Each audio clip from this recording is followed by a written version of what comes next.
కోడలా టకటక గాని ఇంకెంతసేపే ఆలస్యం చేయకు ఈయేడన్నా తొందర పోవాలి. సరే అత్తమ్మ. ఇగో మేము ఎడిపోతాను ఎరికేనా.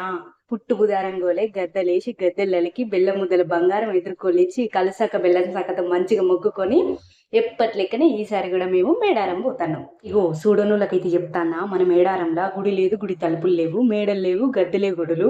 జాతర అయ్యేది గూడెంలోనే, కానీ ఏడలేని జనం ఎటు చూసిన కిటకిటే. ఇసుకేత్త రాలనంత జనం వచ్చినా కూడా అరికాలకు ముళ్ళంటకుండా మంచిగా దర్శనం చేసుకొని ఇంటికైతే చేరినాం మేము. మన సమ్మక్క సారక్క తల్లులు ఎంత సత్యంగల తల్లులో తెలుసా. 2019 డిసెంబరు కరోనా అప్పటికే స్టార్ట్ అయిపోయింది. 2020లో మన మేడారంలో జాతర కూడా అయింది. అరికాలకి ముళ్ళంటలే ఎవ్వరికి వచ్చిన భక్తులకి. ఇసుకెత్తి రాలనంత జనాభా అప్పుడు కూడా, ఇప్పుడు కూడా అంతే. ఎవ్వరికి ఏం కానియ్యేది తల్లి. బెల్లం ముద్దలు ఎదుర్కోలేని బంగారం అనుకొని మురిసిపోతుంది నా సమ్మక్క తల్లి. జంపన వాగులో మునిగితే చాలు సంబరపడిపోతుంది సమ్మక్క తల్లి. కొబ్బరికాయ కొట్టి మొక్కితే చాలు మొక్కు తీరుస్తుంది నా సారలమ్మ తల్లి.